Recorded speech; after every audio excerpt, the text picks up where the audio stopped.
प्रचोदयात्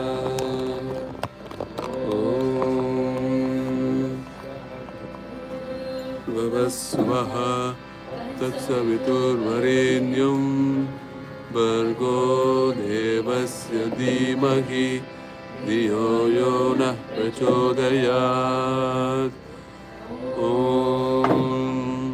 भूर्भुवस्वः तत्सवितुर्वरेण्यं भर्गो देवस्य धीमहि धियो यो नः प्रचोदयात्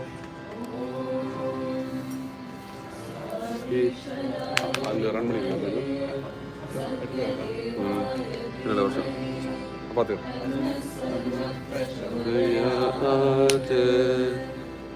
ಓಂ ಸಾಯೀಶ್ವರಾಯ ವಿದ್ಮಹೇ सत्यदेवाय धीमहि तन्नः सर्वं प्रचोदयात् ॐ ईश्वराय विद्महे सत्यदेवाय धीमहि तन्नः सर्वं प्रचोदयात्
Sections, the first is going to be more academic space, and then we're going to have a mental health portion that's moving on to, and we'll go into how to be YA, spirituality in school, and then we'll have a Q&A session.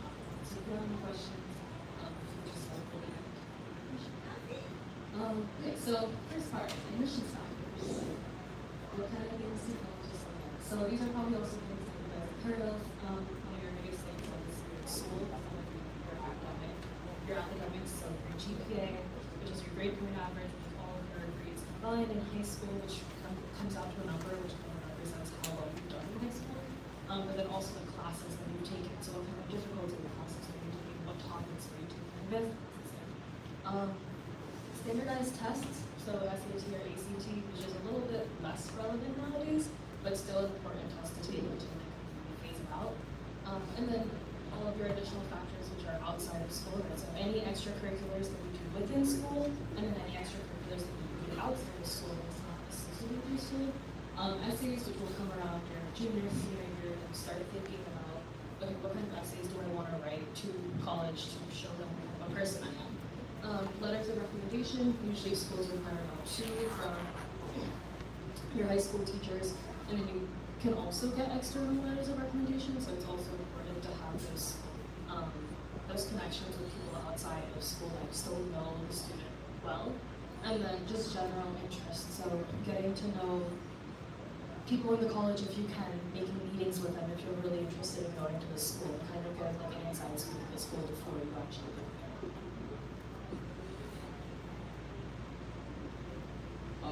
Some of the other things you can consider are the grades in the coursework. So especially your AP exams and AP tests that you take during your school year and during your time in high school. Like even though you take an easier class and get a higher grade, it matters more to the admission officer that you take a higher level course in the AP course and get a lower score because it shows that you're actually trying to perform, trying to improve through your grade.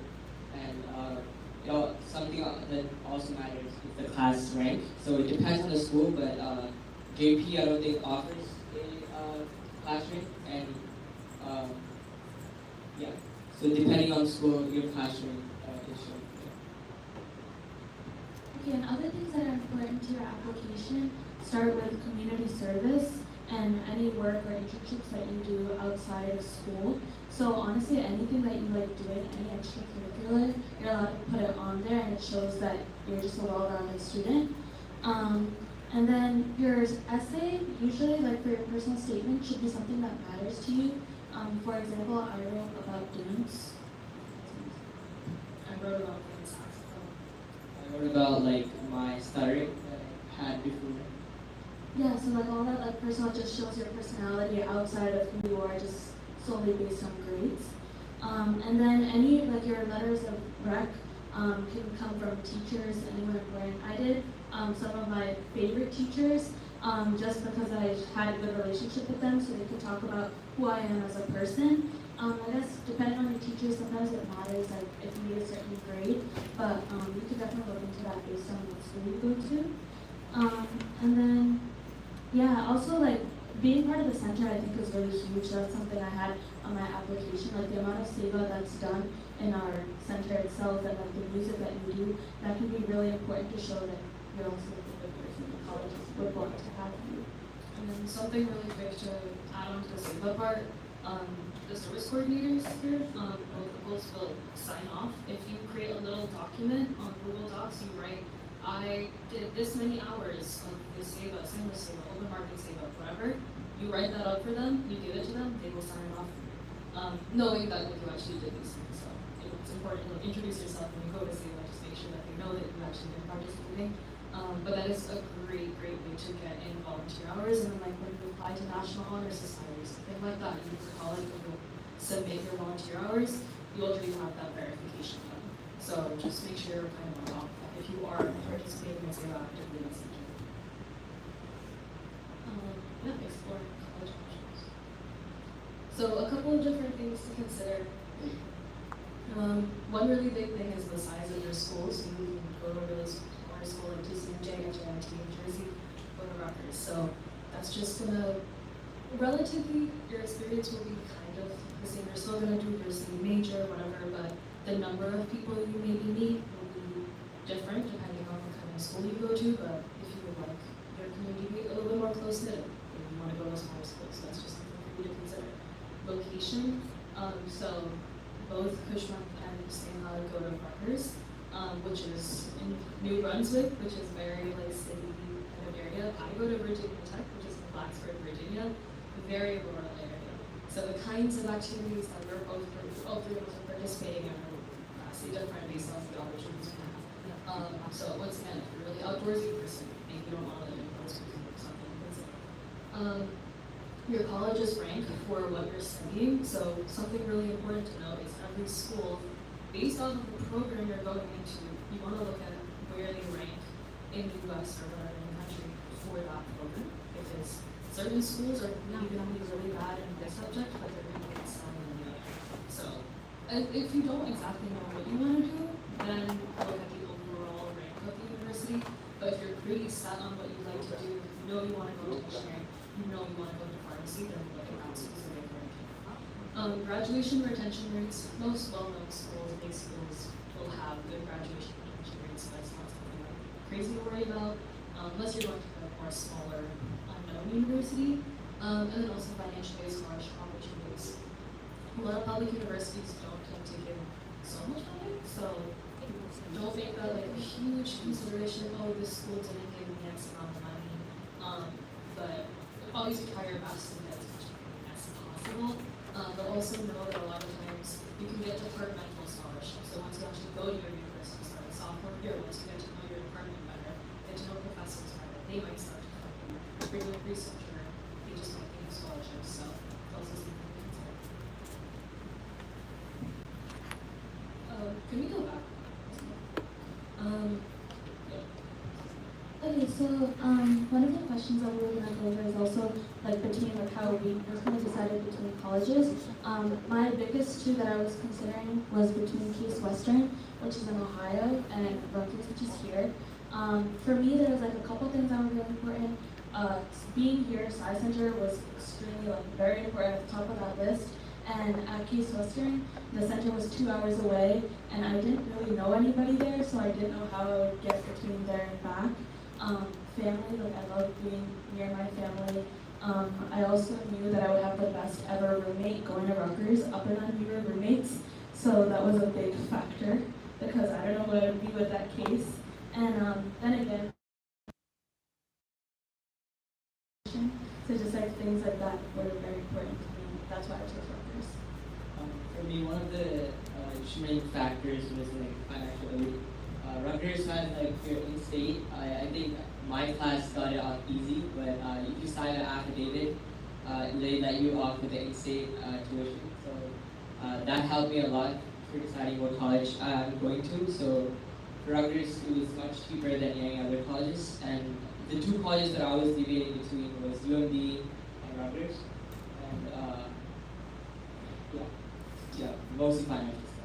And I can give a perspective of someone who went to out of state and did not choose Rutgers. So my three schools were Virginia Tech, which is Blacksburg, Virginia, Rutgers, which is here, and then University of Illinois at Champaign, which is about 2 hours from Chicago, in the state of Illinois. Honestly, a lot of my ranking was based off of the program itself. So I study civil engineering at Virginia Tech, and in terms of engineering, Rutgers is good, but not as great as the other two schools. So that was a big factor into that. And yes, I thought about finances, but to me, that decision felt like, okay, if I feel like making a decision, if I feel like, okay, if I go to Virginia Tech, I'm going to be able to explore the outdoors.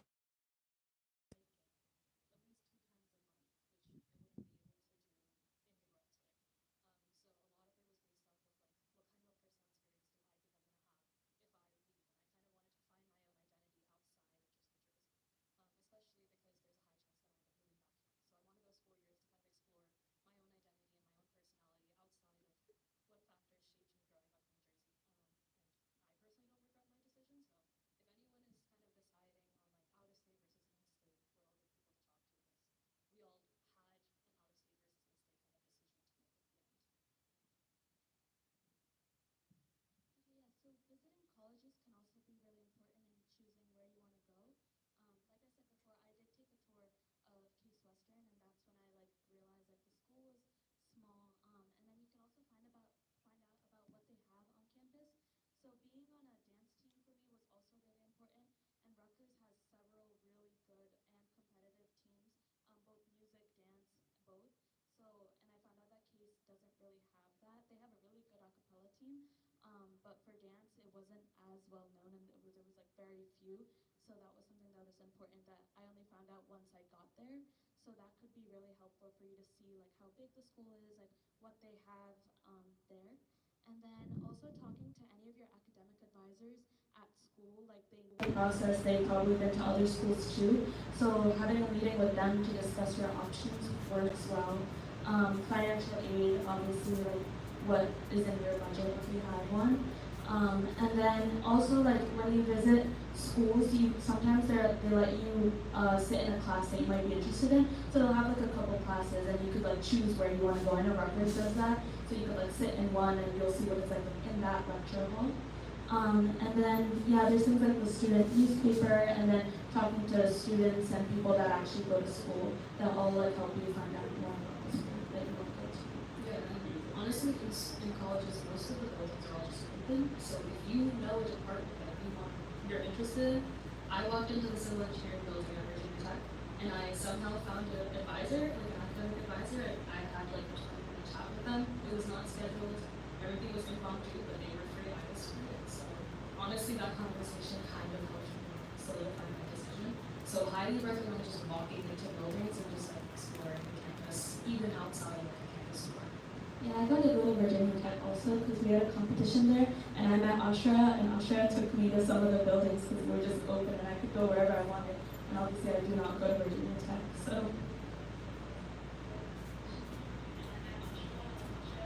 So the way I organized my my colleges were safety, reach, and target. And so your safety college would be something like you're definitely gonna like you want to get into, or like you already know you're gonna get into that school.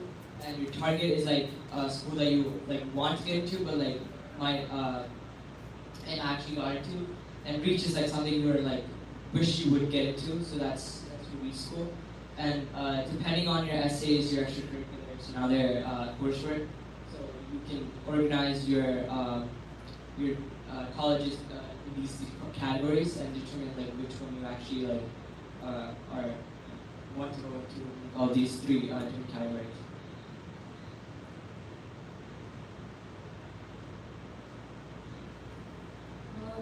Develop a financial plan. So this is all obviously up to a family depending on, once again, what is your budget for school. Just make sure that you have that conversation with your student, or with your kids, sorry. And like they know exactly how much money you are going to spend on school, because that's gonna greatly affect how they go into thinking about schools. I know for all of us, like we thought about money, obviously, so it was important for us to have that conversation with our parents to know, okay, how much money are you willing to put in, or would I have to pay for school? Are we doing a 50-50 split? So it's really, really important to have those conversations, because that's going to determine if we apply to a school or not. That's obviously either creating or limiting opportunities. So two really important things are the FAFSA, which is like a federal aid, or like a federal application. And that usually, basically the purpose of a FAFSA is to show based off of your income and your maybe houses, rental properties, whatever you have, to show how much your family is like basically able to afford. So you submit that profile to the school, and then they will then get back to you on like, okay, based off of your FAFSA profile and how much money your family is able to afford for school, this is what we're able to give you. So it sometimes works, sometimes doesn't. That's also something that like, if you feel like it's school is being unfair, you can talk to people about that. The school will give you emails and phone numbers. It's not always successful, but it can be depending on how far you go with that. And then there's also something called the CSS profile, which is run by College Board, which is the same organization that runs your AP, SAT, all of those standardized tests. So also something that you can submit to your school after you fill out that profile. And yeah, scholarships definitely apply to, usually high schools have like something called scholarship nights. So at some point in senior year or 12th grade year, your son or daughter will get a bunch of applications that they can submit. So a lot of these scholarships are funded by like the local community. So local businesses will be like, okay, $1,000 for a student that's interested in X, Y, and Z.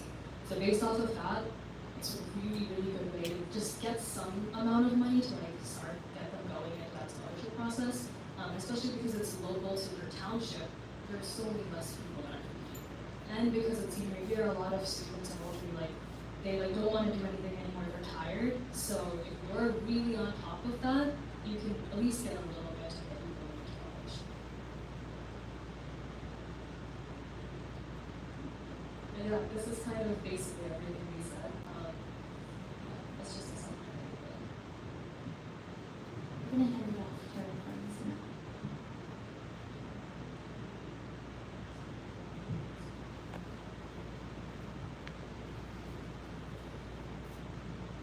Hi everyone, so my name is Vandana Rajkumar, and I'm a leader of affairs and part of the 6-year pharmacy program there.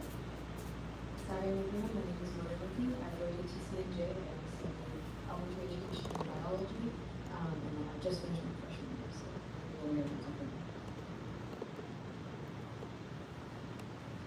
So we're going to talk about how to stay connected to Swan while in Hawaii and being in college. Obviously, being in college can be really difficult when it comes to trying to find time outside of school to connect with yourself and connect with the center. Well, when you're in SSC, it's like a daily routine or a weekly routine to call into center on Sundays, but when you're in college, it's kind of like you're making your own schedule. So I think for a lot of us as YAs, it is really important for us living in New Jersey to come to center as much as possible. Ways that I personally would plan that out was kind of just in the beginning of the month, I would look at when my assignments and exams were, because in college they give it to you well in advance, and I can just make sure I sign up for a budget or try to come for a center stable activity and plan it in advance so that I'm able to actually get to like those goals for myself. And definitely for people who live out of state, and a lot of people come in during the Thanksgiving break or winter break. During those times, we usually have like someone's birthday, which aligns with Thanksgiving break. So maybe if you're able to plan in advance, and if you live close enough to practices, you can be part of the program.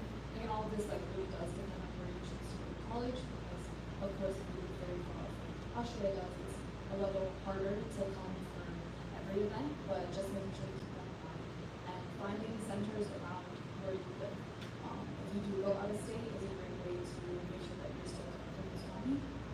When it comes to trying to connect to God or trying to connect with yourself, and you can't go to a Sai center, I think something that definitely helped me a lot was listening to legends or listening to discourses.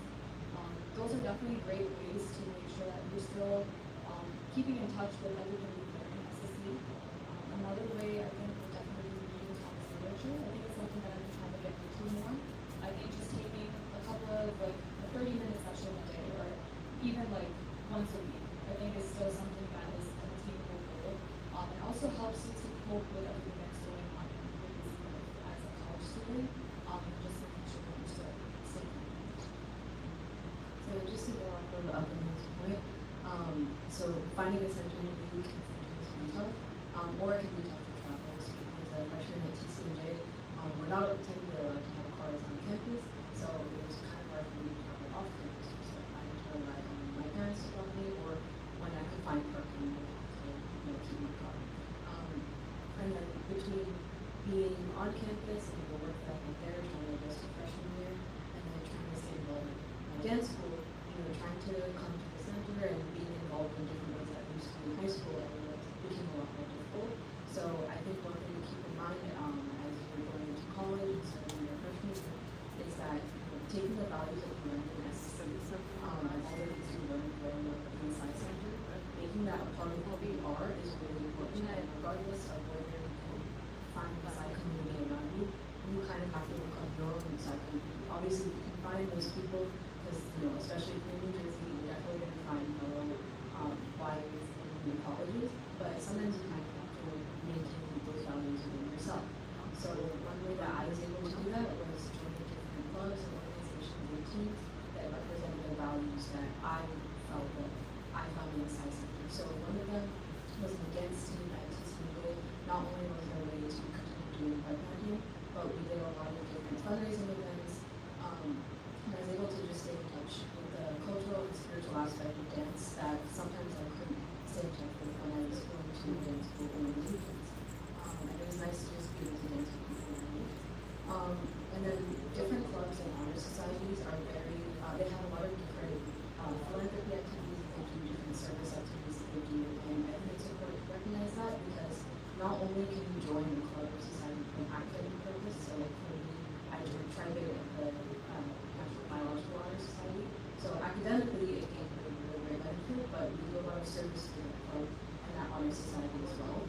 So we're trying to find ways to save up and then music, dance, or arts and things that we used to do in the center, finding that in the South Center, bringing that outside into your college, finding those communities there is really important. And that's also a really great way to meet new people, even if they're not, again, within the South community. It's such a great way to find people who share similar values with you. Finding a community of people that you really resonate with and share some of these values with in your college, you really make the transition so much easier. So I definitely recommend, as you go into freshman year of college, kind of sit back and think, what did I enjoy doing at the Science Center, and what are ways I can make that a part of my life in college if I'm not able to find some of these resources that we talk about. How can I make myself my own Science Center? I think that brings me to how can we become a Y. So if you see here on this QR code, the screen, you can scan it to register to become a Y. I think the age is active. 18, it's 18. So once you're 18, you can register to become a Y. And I think this Google form is really helpful to help you reach out to regional officers and people who find Science Centers near wherever you choose to live once you get into college. And I think that would be a great way for, again, to reach out and still be close. And as a center, we also do many Y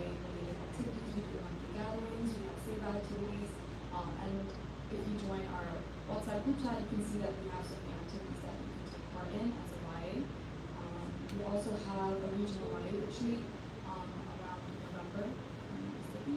And you can attend that as well as during the Thanksgiving breaks. No, it's in October. So if you are nearby and you're able to come to that, then it's a great way to not only reach out to people in the center, but also expand and talk to YAs all over the region. And of course, joining different programs in our regional retreat in May is also a great way to connect with YAs. A program, which is a skit or a music program that you can participate in any way that suits your needs. So next we'll have Bidunti speak to us about mental health and how to maintain our mental health through the college process and the college itself.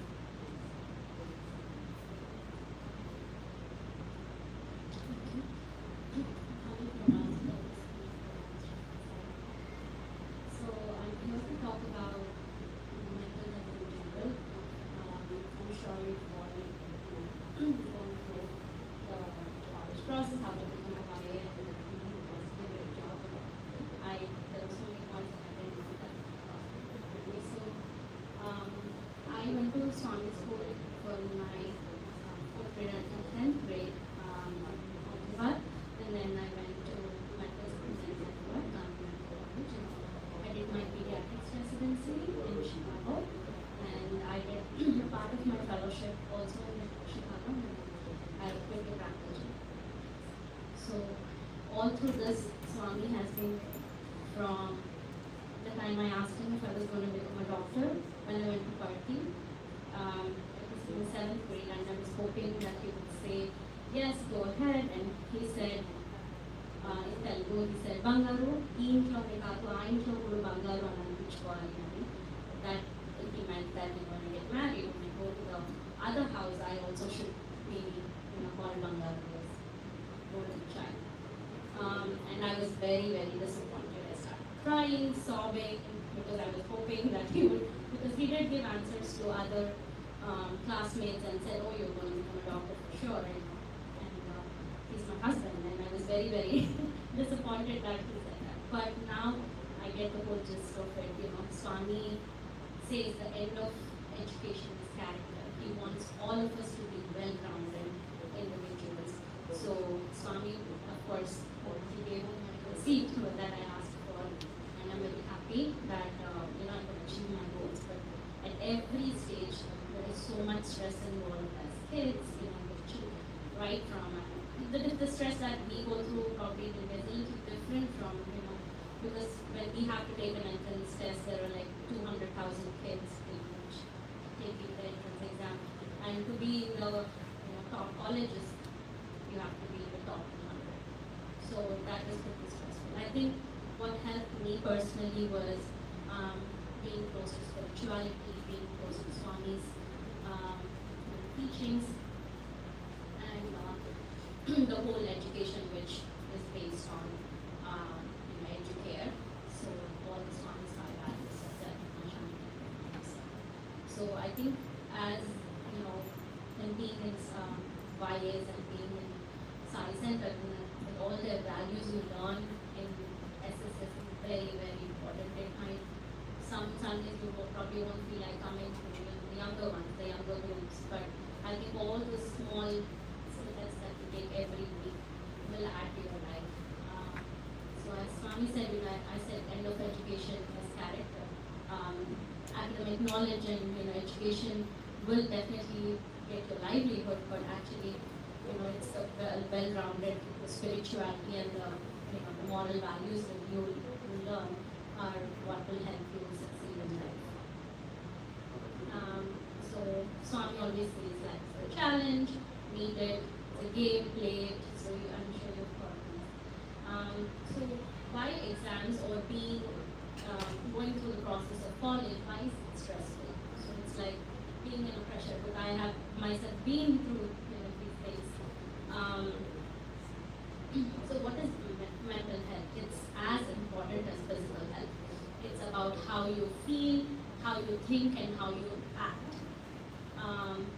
So for younger ones, when you feel stressed and you feel like there's nobody, Swami is always there. So you can talk to your parents about how you feel, or your friends. there's guidance counselors for you in schools. So there are a lot of avenues for you to feel, to express how you feel, right? And as Manunuki was saying, and like connecting to dance. So there are so many avenues where you can, when you feel like there's pressure, like you feel like there's pressure cooker, there's so many ways to steam off. There's dance, there's music, there is exercise, good diet, and come to like how you should overall be physical and mental health. Let's be a well-rounded. So, what do you for younger kids like stress? What do you feel physically? Do you feel like your heart is racing? You're not able to concentrate. You have mood swings. You don't want to do many things that normally would be interested in. You're overthinking. You're thinking about what am I going to do when I'm 25? Like you have to concentrate on the test you have, right? So everything will fall in place.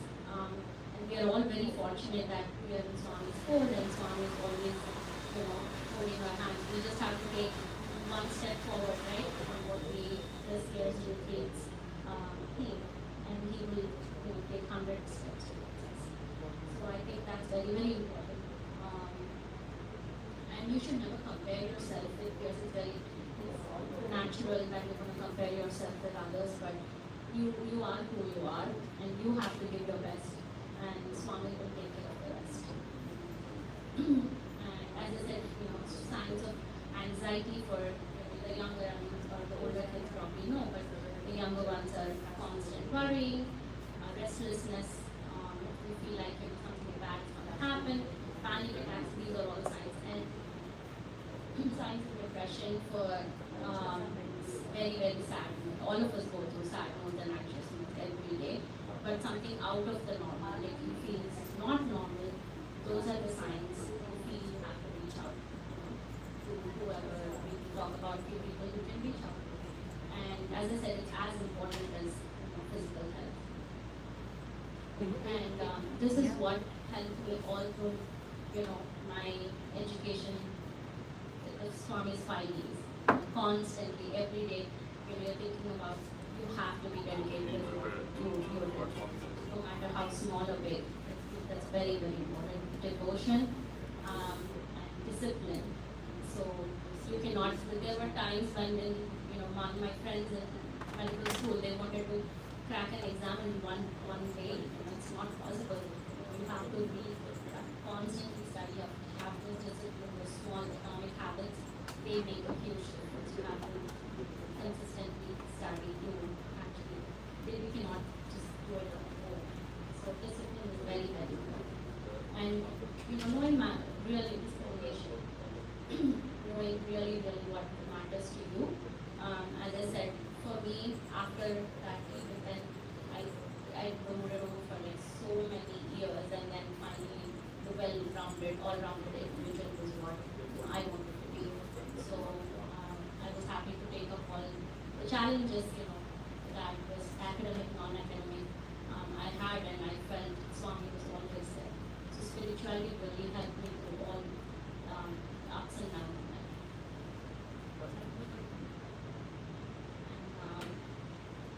So as I said, like always give your best, and Swami will take care of the rest. That's what I always believe. And all of you are very, very, very good at coming to attending all the YAs, especially if you make it through your busy schedules, and that is very motivating for the younger SSC groups to see you actually come to college, do your tests and everything. I think that is very, very important.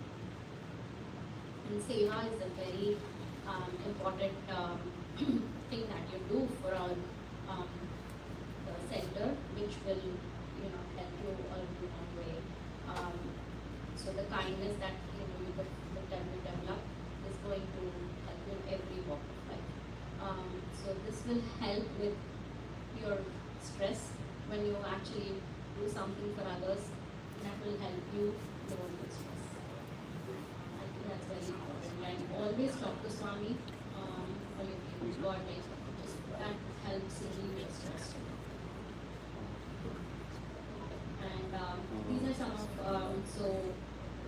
discipline. So if you're doing your small chunks of reading every day, it will help you throughout the day. So when you actually come to your main you have to take big tests, so from a mental perspective, like USMLE or is one of these big tests, it's not that difficult versus you're trying to study everything in the last 2 months just before your test, right? So that doesn't happen. So discipline is very, very important to avoid a huge amount of stress. All of us will have stress. The right amount of stress will actually give you a lot of productivity, but if it's a lot of stress, it's not. So you can do your best. And then good diet and exercise are very important. Going on hikes, as Nimasha was saying, the outdoor activities, they are very important for your endorphins, to release how you feel. It's very, very important. And a good amount of sleep. So if you plan everything well, you can even sleep the amount of 6 hours or whatever you want to sleep before test. If you can't, then you'll end up, these are all from personal experience. So for a pharmacology test which I wasn't prepared, I had to study 22, that was my longest, 22 hours straight. And then, of course, I got less marks than what I, got in my previous test. So it didn't help. So it's very, very important to have, because this, when you say from you get in pharmacology school, right? So it's huge. The syllabus is huge. So you can just do it in 1 day, or even 1 week if you have the finals. So it's very important for the discipline. Otherwise, the stress will be huge. So and then lapping. So all of you have access to phone these days, so you can, instead of searching up something stressful, you can always look up videos that make it funny or things like that, just to make you laugh. And then always down space. So shaking a leg always makes you feel good. And it's very important, as I said, to talk to. So Swami is my best friend, so if there is anything, I always talk to Swami or continuously. So your friends, your parents, there's guidance counselors, and of course if things are not really helping at the family level, then you can, there are avenues, psychologists and psychiatrists. And asking for help is never a weakness, it's always a strength. So don't feel like you're a weak person, that you're in this situation where you have to ask for help. And Wayne Dyer, he's one of the very good motivation speakers and psychologists. He said you cannot always control what's going on outside, but you can always control what's inside. So, yes, if you have any questions, I think at the end of it, you can ask. Just remember that Tom is with you, and please just have discipline and do your everyday, really hard and really focused.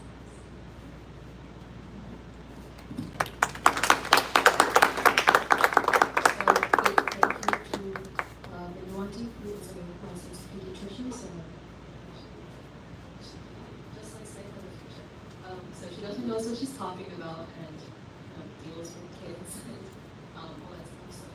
So a really good resource to go to. So we're just gonna have an FAQ session now. So basically, the way that this is gonna work is there's gonna be big categories, and then if anyone has any questions related to that category, that's your time to speak out. And you can also go out of category. That's fine too. This is just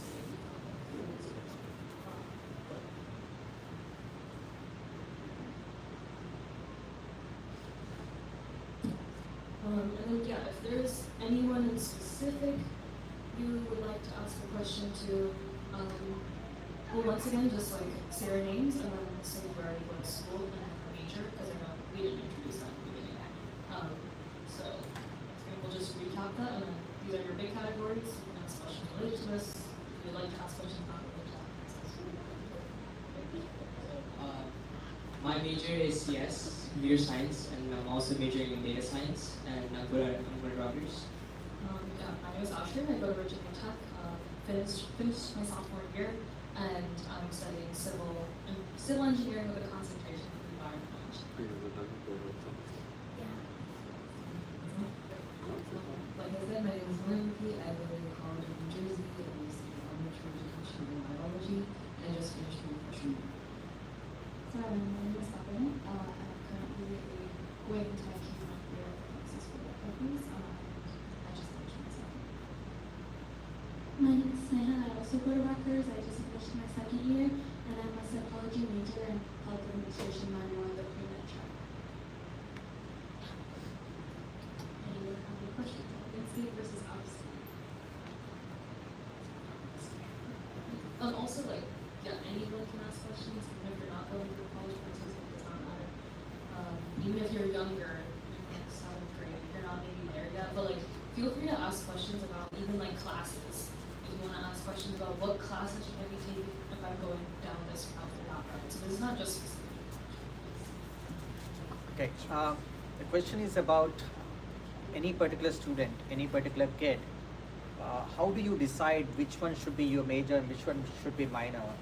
Is it, I would like to take guidance from you. Is that the parents who are letting you know, or maybe is that your choice? So, I think like I can speak on this just because the two majors that I chose were double major, they seemingly have nothing to do with each other. But I think to answer the last part of the question, I'm just going to start with that. My parents didn't tell me what to study. They told me, figure out what you like to do, and that will be what you're going to be good at doing, and do your best in that. And so I think I really took that advice to heart because it makes it so much easier to really focus and do all the hard stuff when it's a subject that I enjoy. So I always liked teaching and education. Teaching at my dance school and volunteering there was what made me interested in working with elementary age kids. But when I took AP biology in high school, I also realized I really liked biology. So I wanted to combine both of those passions, and I decided to go to St. Jake for that reason because their education program is very efficient. It's one of the best schools in New Jersey to study education. But it also gave me a chance to do both. So I would say between a major and a minor, a major is definitely the majority of what you study.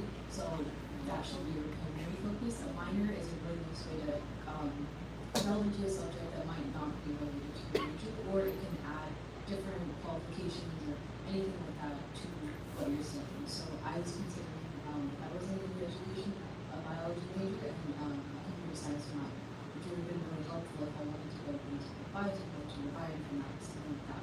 Even though it wasn't exactly what I was interested in, it would really help me get into another field. So definitely the minor is a nice way to either study the language or add something on, but the major or double major is much more intensive. And so just something like my Roki said, so she said she took bio, and that's what helped her decide, okay, I really like biology, I want to study that. So if you've ever like moved through your course curriculum, so every single school has like a program of studies. So you went to Monroe High School, you search up Monroe Township High School program of study, there's 300 each lists all the classes that the school offers. So even if it's like not a mainstream class, it's like woodworking or something, maybe that'll help you decide you kind of want to go into engineering. It's just random based off of your interest. Every single student will have electives that you can take, so it's outside of your main just English, math, science, right? So that's something that they can go into their interest. So make sure you're using those spots or those slots in your schedule wisely in your 4 years to figure out, okay, let me take one advanced science class. If I don't like it, I'm not going to think about science. Maybe let me take one CS class, like maybe computer science principles. If I don't like that, it's likely I'm probably not going to want to study that. So using your electives is a really good way to figure out, is this something I'm interested in? So before you get to high school, start thinking about this and start asking questions about those classes. That's really good. Even once you get into college, most colleges don't make you choose and commit to your major until your second year, usually first, second semester of your second year. So you still have time in college to kind of figure out what it is that you want to do. So don't feel too much pressure to have to commit to a certain major. Feel free to take the time to explore different things, take different classes your freshman year, and then give yourself a year of college and still make it a complete life. course, it's actually the same. Do keep in mind that it is more helpful to kind of have a good idea of least in which area of field of study that you want to go into, so definitely take those classes in school. Your tenure is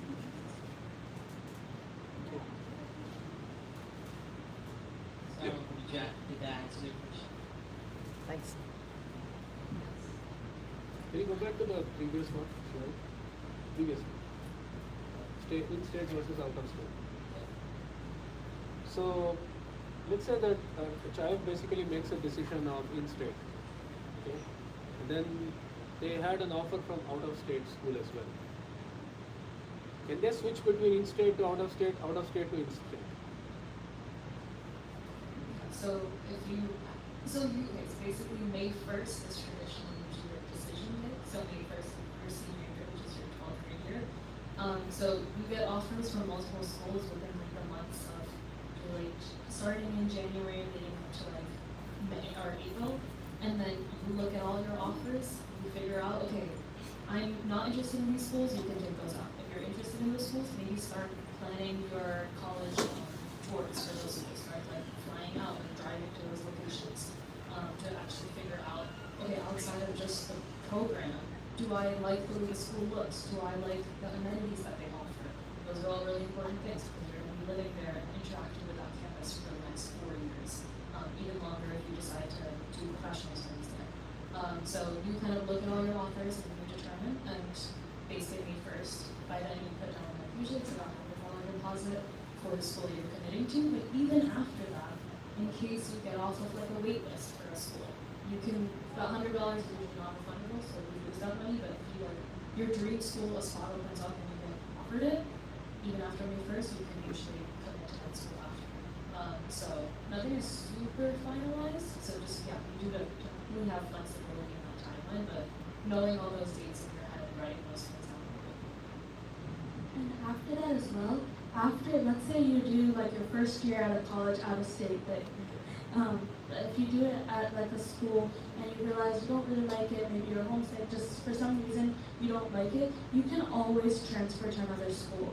So there's always a way, like how you normally apply to college, there's like something for a transfer application where you can go to another school. Like maybe you want to come back in state, or maybe you realize now you want to go out of state, you can. That's another thing also with community colleges, for example. Like I know Middlesex has like a 2-year, like you can get your associates, and a lot of people do that 2 years at Middlesex, and then they come to another school because they want to get their bachelor's in something else.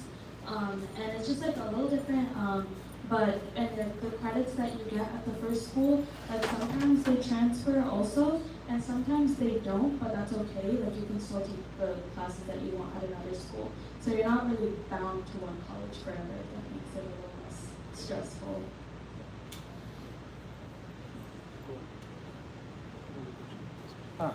Sairam, first of all, you guys did a fabulous job. You covered academics, you covered spirituality, and you covered mental health. Well-rounded, so excellent job. I have to really hand it to you all. But this is not a question, but maybe just something off of your question in terms of what major to have, what minor to have. This is just my advice for parents. Please talk to your kids about what they would like. You know, in today's world, a lot of times parents will impose what society wants onto the kids.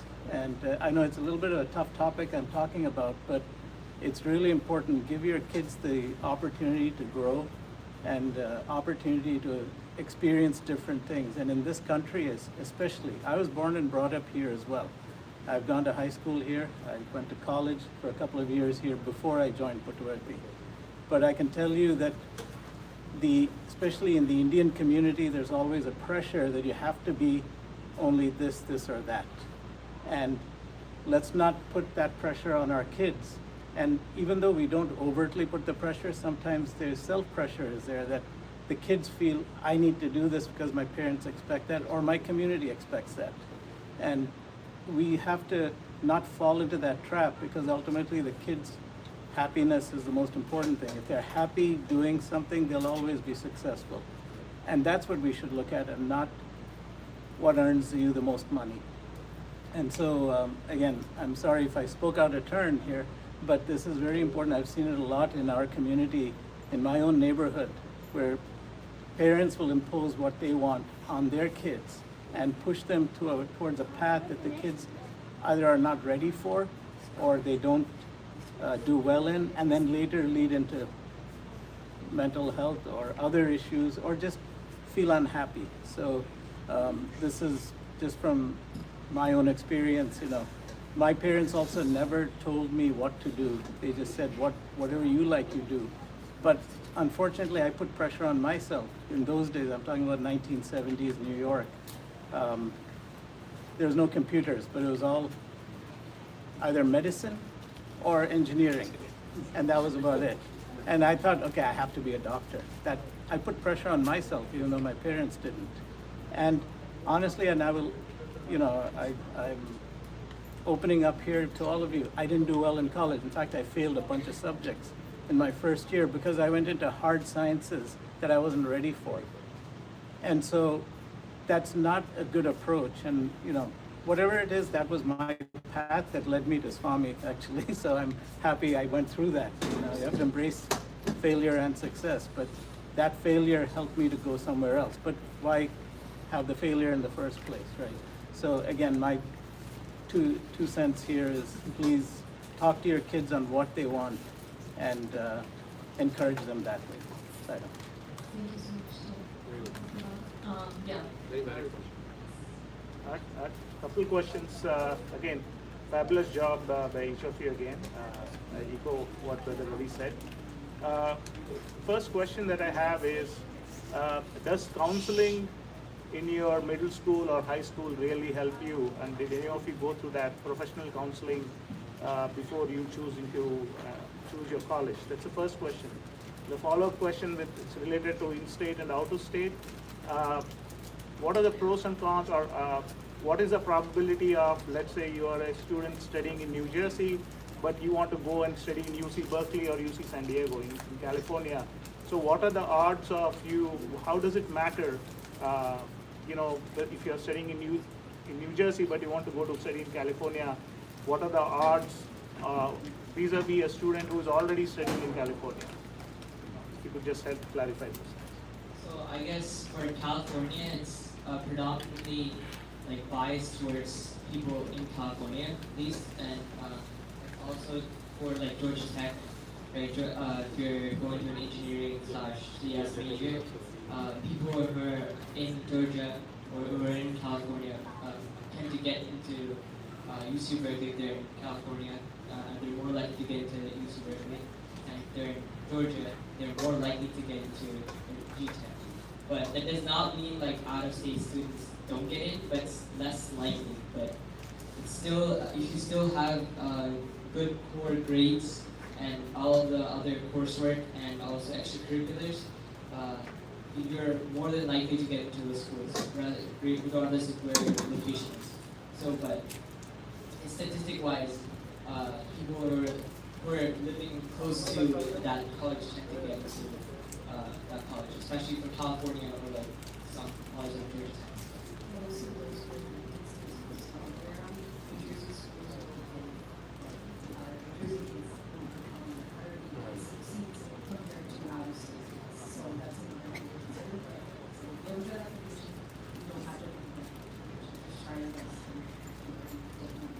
It's kind of a blanket statement for most schools. That's always not a college admission process. It's in-state students who will get preference to in-state students. But don't let that differ from other things.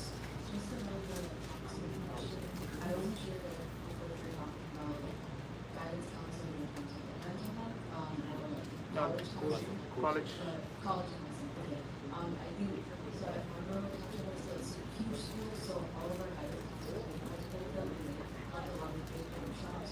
So very similar to this one, we're hoping go through the process, and they were really helpful in discussing what exact steps we need to do. But getting one-on-one advice from them was a little difficult because it was such a huge school, so doing a lot of things for us.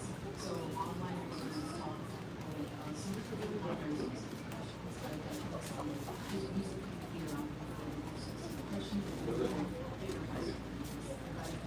I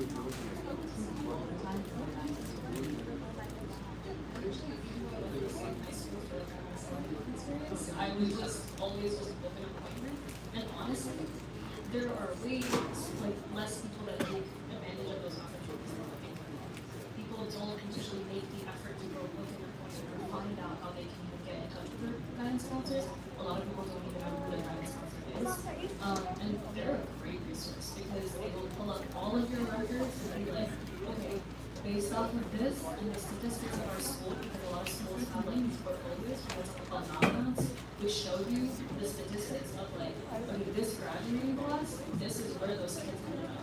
They won't give you personal details, but they will give you what their SAT score was, what their GPA was, and where did they end up, what school did they end up going to, which is really, really useful to look at because then you can tell, okay, as an in-state school, in-state student from Monterey High School, where did my students end up? So all of those kinds of resources for guidance counselors usually gives you those. So just like figure out how you can get an appointment with them. Usually somewhere on your school directory, school website. You go to an appointment, you can just show up whenever and we'll like walk you through everything. And they will even talk to you about like your college and how they feel about this topic or that topic. How to talk about those things. They don't even know you personally necessarily, but it's hard for your guidance counselor to know on a personal basis. But with the amount of information you were able to get up, they would reciprocate because they want to help. But it does depend on your school as how what is the advantage of it, but my personal experience, I don't know many people who talk to them. Our school, though, I went to school. So we had a college readiness counselor. I think it was something that I'm not sure if other schools have it, but she was very helpful because she was transparently in how the college readiness process works and how applications work. So a lot of students who take advantage of that use her guidance on how to write an essay. I personally gave my essay to her and she had a lot of great feedback. So definitely ask your counselor if there is a college readiness. I think a lot of schools do have them now. So, and they also set up a lot of workshops and Zoom meetings with college admissions, like officers of other schools. So I definitely attended with a few. So they have all the buffers, they have a lot of in-state schools, but also the Temple, the state, and other like surrounding university schools. And that's a really great group to actually talk to your person to then we read your application and ask them the question of what they're looking for because they're not just there to also do essay and working at yourself. So just making sure you take advantage of those types of opportunities. I think it would be really helpful to not only narrow down your choices of what college you want to go to, but also just set a goal for what you should be doing.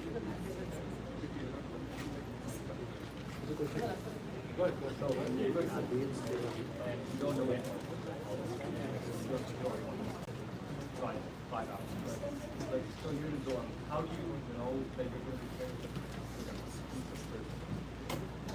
very Like for me, yeah. So I went to the Georgia Tech. I knew 0 people.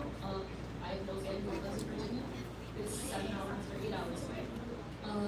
Well, one, usually a lot of your roommates start that process before you go just before so the process usually starts March, April, May. Okay, April, May. I remember I signed my housing contract in May, or well, yeah, once that makes sense. So a lot of the times for schools, they'll have like Instagram stuff. People will post, be like, hey, this is me, this is who I am, my interests. DM me if you want.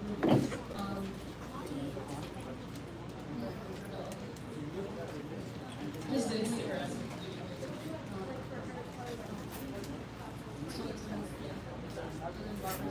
Every school has that, basically. So you're just kind of searching up and like I post on I'm going in. And then also a lot of the times schools will have communities that are really hard. So I was part of all engineering, male and female engineering living community.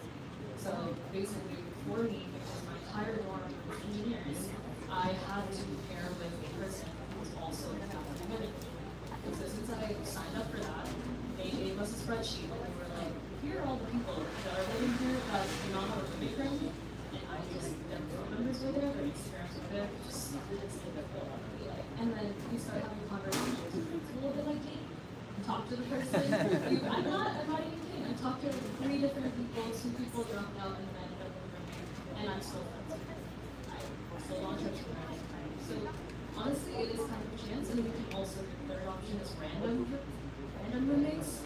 Okay, yeah. We can talk about random. So a lot of housing applications, especially which is all when you fill out the housing application, you look into which dorm you want to live in, and then also you have the options that you like really what you prefer in other ways. You get to put those basics just makes actually less preferences. And then after that it's just completely different for me because all of the meeting or getting it. So I done kind of got stuck with running person without me, and it ended up being the closest friend. Okay. So it worked really well. I mean, it definitely is a chance. Yeah. So you could have a really good experience, but I think just over the summer, definitely take a 3 year phase, but also try and meet some people like especially with social media now. I was able to get to a meet over the summer pretty well. I kind of like starting to see people. So when we moved in, we were talking about this person and so it worked out really well, but I will say don't stress out too much because most colleges about room change process. If anything goes wrong, I doubt it will because tend to have pretty good experiences, but there are definitely resources to help you in case you need to do change or anything like that. So in college, there's something called an RA, residential advisor. I deal with group changes. I deal with roommate conflicts. And that's my goal. So once again, if you have a bad experience, it doesn't have to be with your roommate anywhere in the world. You're facing any kinds of problems, you don't necessarily have to go talk to an adult. You can talk to someone like me, because all my friends are artists. That is our entire job. This is helping freshmen help them. If they have any problems, they come to us. And we guide them to the resources. So we'll just there's really nothing to fear. You just kind of go with it. Just be mutual agreements with your roommate. You have to set up best friends. You just have to agree and like have basic guidelines that you send in the room. It's a pretty simple process. Yeah. One question.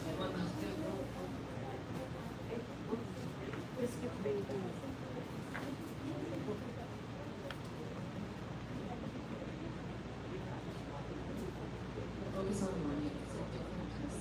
Standardized system is more probably you are taking the tests. Okay, you're still taking practices and you're trying to switch.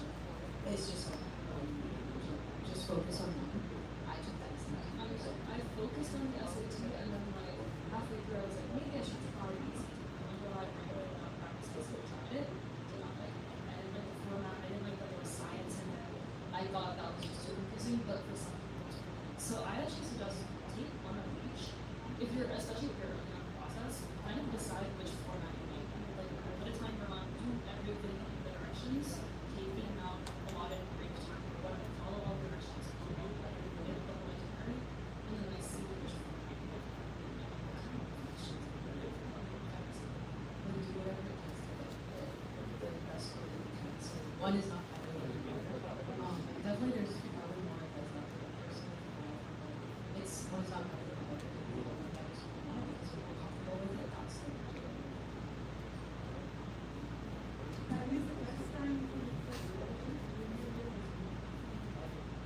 Usually, I would say junior year focus on academics, focus on reading tests, so mostly that's a great thing, especially because like a lot of scholarships might be specific to the area that you're going into, like what kind of major you're doing, like what location your school is. A lot of scholarships are for school dependent, so like Virginia Tech graduates will have a scholarship portal that they can apply to. So a lot of that stuff is not decided junior year, it's mostly senior year thing, and mostly it's like after you go to school already, and then now they're starting to get a feel for, I think I might end up here, I think I might end up here, I see it there. You know, once you start to kind of put all those pieces together, so that's definitely more of a senior year thing. And then also, scholarships do not have to register. Even when you get to college, you keep your grades. So these are contact information. Feel free to email us. So these slides will be sent out. We got our first slides. We sent a PDF of the slides out. So we have all of our contact information if you want to. So our easiest email, our phone number, all us on WhatsApp. That's just and then we can start having a conversation. We're all in this summer help get on the call FaceTime. We can talk to students, we can talk to you.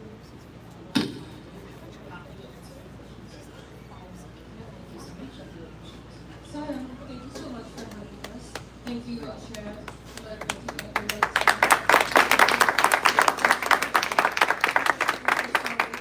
for this opportunity.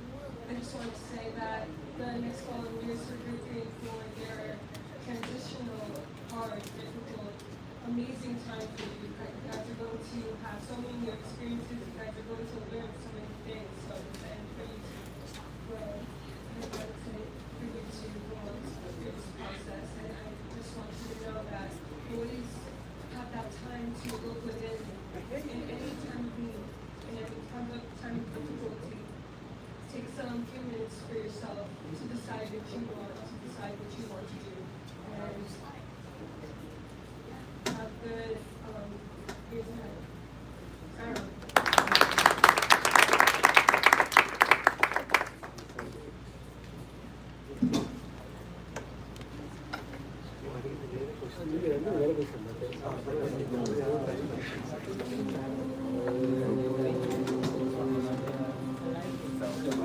నా colleagues అందరూ వచ్చారు. Basic 6,000.